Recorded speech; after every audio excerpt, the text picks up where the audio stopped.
Don't treat me like a criminal, because I am innocent. I have a skin disorder that destroys the pigmentation of the skin. It's something that I cannot help, okay? But when people make up stories that I don't want to be who I am, it hurts me. Sa mga nakalipas na linggo, muling bumalik sa global spotlight ang pangalan ng King of Pop na si Michael Jackson. Dahil ito sa bagong palabas na pinamagatang Michael, kung saan ginampanan siya ng kanyang pamangkin na si Jafar Jackson. At dahil dito, muling naging usap-usapan ang kanyang naging buhay at kamatayan. Ayon sa ulat, ang pelikula ay nag-break ng global biopic box office record, umabot sa mahigit $217 million sa opening weekend pa lamang, dahilan para tawagin itong isa sa pinaka-kontrobersyal ngunit matagumpay na music biopic sa kasaysayan. Ngunit kasabay ng tagumpay na ito, muling sumabog ang mas madilim na usapin. Mga tanong na hindi pa rin nawawala hanggang ngayon, totoo bang namatay si Michael Jackson, may nagtago ba ng katotohanan, o isa lamang siyang bahagi ng mas malaking plano sa likod ng industriya? Kaya naman sa videong ito, tatalakayin natin ang 10 pinakasikat na Michael Jackson conspiracy theories na patuloy bumabalot sa kanyang pangalan. At tandaan, hindi lahat ng alamat ay basta-bastang kwento lang. CNN has not confirmed that, but the LA Times and CBS News are reporting that Michael Jackson, 50 years old, the king of pop, has died. A very, very sad moment. Isa sa pinakasikat na teorya ay ang paniniwalang hindi talaga namatay si Michael Jackson noong 2009. Ayon sa conspiracy theory community, ang kanyang biglaang pagkamatay ay maaaring isang stage disappearance. Sinasabi ng ilan na siya raw ay pagod na sa kasikatan, gustong takasan ang media pressure, kaya nagplano ito ng controlled death scenario. May mga clues daw na lumabas, bigla ang pagkawala ng mga official photos bago ang libing, kakaibang behavior ng crowd sa memorial, at mga alleged sightings sa kanya sa ibang bansa. May ilang internet theories pa ang nagsasabing hindi raw siya patay, nagtatago lang para sa privacy. Ngunit gaya ng ilang teorya, wala pa ring opisyal na ebidensya na sumusuporta dito. Sa katotohanan, base sa medical reports, ang official cause of death nito ay dahil sa acute propofol intoxication. Pero kahit malinaw ang record, nananatili ang tanong sa maraming fans. Paano raw kung meron silang hindi sinasabi sa publiko? If Michael Jackson was still alive and he one day randomly decided, I want to get back into the public eye, nobody would ever believe it's him because there's so many Michael Jackson impersonators that already pretty much look exactly like he does. Bro, Michael Jackson is still alive and he's one of these impersonators and nobody gonna tell me anything different. Isa pang teorya ay hindi natural ang kanyang pagkamatay. Ayon sa ilan, si Michael ay maaaring naging biktima ng financial exploitation at hidden interest. Bakit? Noong buhay pa siya, si Michael Jackson ay may mga alleged na utang, legal battles, mga akusasyon at kaso, at kontrol sa music catalog na nagkakahalaga ng bilyon-bilyon. May mga nagsasabing ang kanyang kamatayan ay convenient para sa mga taong makikinabang sa kanyang legacy. Ang kanyang doktor na si Conrad Murray ay nahatulan ng involuntary manslaughter dahil nga sa maling pagturok nito ng gamot sa kanya na dahilan ng kanyang pagpanaw. Pero para sa ilan, siya ay isa lamang daw fall guy o scapegoat sa tunay na mastermind. May mga lumabas pang documentary style interviews tulad ng Leaving Neverland na lalo pang nagpainit ng debate. Ngunit kahit maraming haka-haka, walang legal proof na may assassination plot sa kanyang pagpanaw. Si Dr. Conrad Murray ang naging sentro ng kaso. Siya ang naging personal na physician ni Michael noong mga huling araw nito. Ang opisyal na hatol, involuntary manslaughter. Ngunit ayon sa conspiracy narratives, hindi raw siya nag-iisa. May iba pa raw na involved sa medication decisions na humantong sa kamatayan ni Michael Jackson. May ilang interviews noon sa media kung saan sinabi ni Murray na may mga bagay na hindi niya kontrolado sa sitwasyon. Ito ang nagpasimula ng ideya na may mas malaking sistema sa likod ng lahat. Isa sa pinaka-kontrobersyal na teorya ay ang koneksyon umano ni Michael Jackson sa isang tinatawag na secret elite group. Ayon sa ilan, ang industriya ng musika ay kontrolado raw ng isang hidden network na tinatawag na Illuminati. Kung mahilig kayo sa mga ganitong klaseng usapin ay sigurado akong hindi ito ang unang beses na narinig nyo ang grupong to. Sa mga lumang interviews at documentaries gaya ng conspiracy theory shows at ilang segments sa cable TV exposés, madalas lumilitaw ang ideya na ang mga sikat na artista ay ginagabayan sa imahe na gusto ng industriya. Ang mga simbolismo sa music videos ay may hidden meanings at ang sobrang impluensya ay may kapalit. Si Michael Jackson ay naging partikular na interest sa teoryang ito dahil sa kanyang global influence. Itinuturing siya ng ilan bilang ang pinakasikat na artist sa ating mundo. Mga kanta niyang may political messages tulad ng Earth Song, We Are the World, They Don't Care About Us, at syempre, Heal the World. Siya rin ay nagpapakita ng social issues sa kanyang performances, kagaya na lamang sa kanta niyang May ilang teorista ang nagsasabing kapag ang isang artist ay masyadong malakas ang boses, siya ay nagiging banta sa sistema.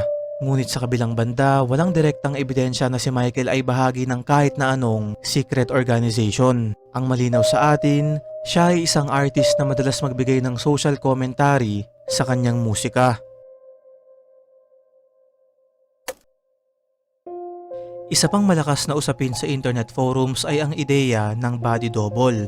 Ayon sa teorya, si Michael Jackson ay dumaan sa maraming cosmetic surgeries. Dahil dito nag-iba raw ang kanyang itsura, kaya raw posible na gumamit siya ng body double sa ilang public appearances. May mga fans na naghambing ng kanyang larawan mula 1900s hanggang 2000s, iba raw ang shape ng ilong, iba ang jawline, iba ang posture sa ilang events. Sa ilang conspiracy videos sa YouTube, may mga slow motion comparisons ng mga performances sa concert tulad ng This Is It rehearsals. Ngunit ayon sa mga medical experts at official biographies, ang pagbabago ng itsura ay dahil sa vitiligo at multiple reconstructive surgeries. Normal ito sa long-term medication at aesthetic procedures na madalas gawin ng mga sikat at successful na artists. Sa isang panayam sa Oprah Winfrey Show, inamin ni Michael noon na siya ay may skin condition na nagdulot ng pagbabago sa kulay ng kanyang balat. Pero kahit malinaw ang paliwanag, hindi pa rin nawawala ang teorya ng double identity. I have a skin disorder that destroys the pigmentation of the skin. Is something that I cannot help. Okay, but when people make up stories that I don't want to be who I am, it hurts me. So it is. It's a problem for me, okay? I can't control it, okay? Isa pang pinaka-creepy at madilim na conspiracy ay ang ideya na alam ni Michael Jackson na merong mangyayaring masama sa kanya. Ang mga taga-suporta ng teoryang ito ay tumutukoy sa ilang kanta tulad ng Morphine, This Is It, at Stranger in Moscow. Sa kanta niyang Morphine, may lyrics na tumatalakay sa gamot, sakit, at emotional breakdown. Sa kanta niya namang This Is It, na naging pamagat rin ng kanyang huling tour rehearsal project, meron daw pakiramdam ang fans na parang finality, parang nagpapaalam. Ayon sa kanila, parang sinasabi niya na alam niyang merong mangyayaring hindi maganda sa kanya. Dagdag pa ng ilan sa rehearsals, ipinakita sa documentary film na Michael Jackson This Is It, makikita raw ang isang Michael Jackson na pagod, emosyonal, pero determined pa rin na mag-perform. May mga TV analysis segments noon sa US entertainment shows na nag-interpret ng kanyang body language bilang isa raw sign of emotional exhaustion. Ngunit sa mas analytical na pananaw, ang This Is It ay simpleng rehearsal title lamang at ang mga interpretations ay pwedeng epekto lang ng hindsight bias o ang pagtingin natin sa nakaraan gamit ang nalalaman natin sa panahon ngayon. Ayon pa sa cultural analysis, may ilang dahilan kung bakit sobrang daming conspiracy theories tungkol sa kanya. Una, napaka-misteryoso ng personal na buhay niya. Pangalawa, napakalaki ng global influence ni Michael Jackson. Pangatlo, ang biglaang pagkamatay nito noong 2009. At pang-apat, maraming controversies noong siya ay nabubuhay pa. Sa mga documentaries tulad ng BBC Specials at VH1 Retrospectives, madalas siyang inilalarawan bilang the most misunderstood entertainer of all time. I say a lot of people misunderstand me. That's because they don't know me. I guess that's true. People believe a lot of crazy stories they read.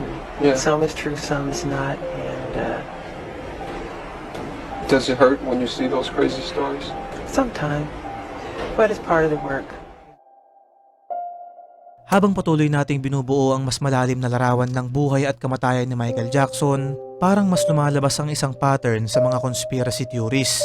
Hindi lang tungkol sa kung paano siya namatay, kundi tungkol na rin kung paano siya minanipula, pinasikat at minsang sinira ng media. Kaya naman sa bahaging ito, papasok tayo sa pinaka-kontrobersyal na layer ng lahat.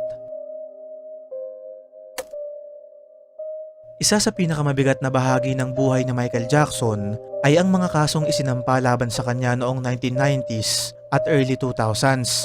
May mga conspiracy theories na nagsasabing ang mga kasong ito ay hindi lamang simpleng legal issues, kundi bahagi ng mas malaking media operation. Ayon sa ilang documentaries tulad ng tabloid cultural specials at investigative programs sa UK at US television, ang coverage daw ng media noon ay sobrang aggressive, sobrang sensationalized, at minsan hindi na balance ang reporting. May mga supporters ni Michael Jackson na nagsasabing meron daw financial motivation sa mga akusasyon na ito, may pressure mula sa media attention, at ang reputasyon niya ay sinasadyang sirain. Sagot naman ng media, normal lang daw ang mga bagay na to. Kaya naman hanggang ngayon, nananatiling hati ang opinyon ng publiko. Isa nga sa mga pinaka-inuulit na quotes mula sa interviews ng ilang legal analyst, sa mga high-profile cases daw tulad nito, minsan ang mga salitang galing sa media ay mas makapangyarihan pa kesa sa mga salitang galing mismo sa korte.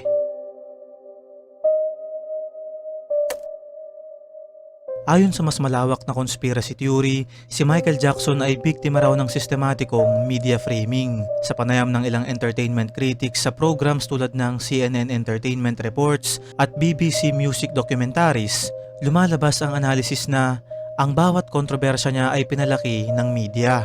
Ang kanyang eccentric lifestyle ay laging ginagawang headlines at ang kanyang mga achievements ay minsang tinatabunan ng scandals.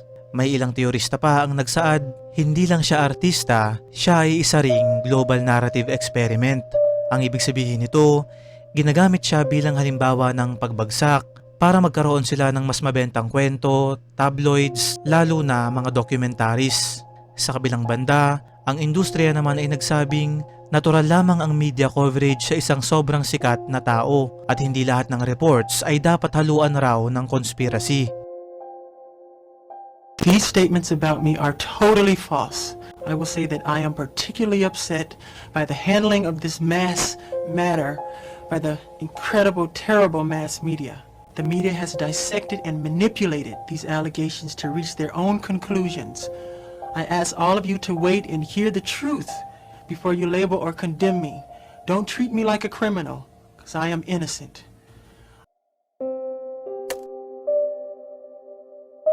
Isang teorya pa mga kaibigan ay ang tinatawag na vault music. Ayon sa mga fans, may libo-libo raw na unreleased songs si Michael Jackson, may hidden recordings mula sa studio sessions, at may mga tracks na sinadyang hindi ilabas. May ilang references sa interviews ng producers at collaborators na nagsasabing maraming unfinished projects ang naiwan at may mga archives na hindi pa fully cataloged. Meron pang mga claims na meron daw business reasons kung bakit hindi nila nilalabas ang lahat. At dito meron din daw kontrol ang mismong industriya sa imahe ng legacy ni Michael Jackson.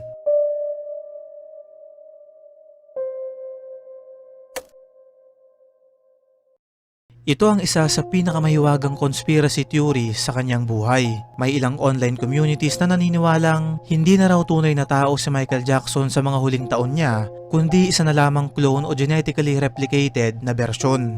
Ang pinanggagalingan ng teorya, malaking pagbabago sa itsura niya kumpara sa nakaraang dekada. Health issues at surgeries, at public appearances na sinasabing meron itong kakaibang aura. May mga viral comparison videos na nagpapakita ng pagkakaiba sa muka, sa galaw at pati na rin sa boses. Sa mga cultural studies, sinasabing ang mga conspiracy theories tungkol kay Michael Jackson ay hindi na lang tungkol sa katotohanan. Ito rin ay tungkol sa fame at obsession, media saturation, emotional attachment ng fans, at shock value ng kanyang buhay at kamatayan. Sa mga documentaries tulad ng Living Neverland, gaya nga ng sabi ko kanina, lumalabas ang isang pangkaraniwang tema. Kapag ang isang tao ay sobrang sumikat at naging successful, ilan sa mga taong nakapaligid sa kanya ay naghihintay na lamang ng kanyang pagbagsak. Sa huling bahagi ng ating paglalakbay sa hiwaga ng buhay at kamatayan ni Michael Jackson, hindi na lang tayo nagtatanong kung alin ba ang totoo at alin ang haka-haka. Ang mas mahalagang tanong ngayon ay bakit kahit lumipas na ang maraming taon, patuloy pa rin siyang binabalot ng mga kwento, hiwaga, teorya at alamat. Para sa mga hindi nakakaalam, si Michael Jackson ay hindi lang simpleng pop star. Siya ay isang global cultural icon, record-breaking performer, at isa sa mga pinakamaimpluwensyang artist sa kasaysayan ng music industry. Mula sa Thriller, Billie Jean, hanggang Earth Song, ang kanyang musika ay lumampas na sa genre at naging bahagi ng global identity ng pop culture. Kaya naman ayon sa ilang cultural historians, kapag ang isang tao ay naging mas malaki pa sa industriya na kanyang ginagalawan, siya ay nagiging kalaban sa kanila. Kung babalikan natin ang lahat, ang mga kwento ay maaaring may halong katotohanan at haka-haka. Ang media ay maaaring nagpalakas ng ilang naratibo, ang fans ay maaaring nagbigay ng mas malalim na interpretasyon, at ang internet ay nagbigay ng walang katapusang espekulasyon. Pero sa dulo, ang musika pa rin ang natitira. Ang mga kanta, ang performances, at ang epekto nito sa mundo. Sa kabila ng lahat ng conspiracy theories, isang bagay lang ang hindi natin maitatanggi. Si Michael Jackson ang naging pinakamaimpluwensyang artist sa kasaysayan ng mundo. At marahil, ang tunay na dahilan kung bakit patuloy siyang pinag-uusapan ay hindi dahil sa misteryo, kundi dahil sa kung gaano siya kalalim na tumatak sa kultura ng sangkatauhan. Ikaw kaibigan, alin sa mga teoryang ating nabanggit ang pinaniniwalaan mo tungkol kay Michael Jackson? Ibahagi mo na rin sa comment section kung alin ba sa mga kanta niya ang pinakapaborito mo. Ano't ano pa man mga kaibigan ay wala pa rin sino man sa atin ang nakakaalam kung totoo ba to o hindi. Kaya nga sa atin ito lang ay isang hiwaga.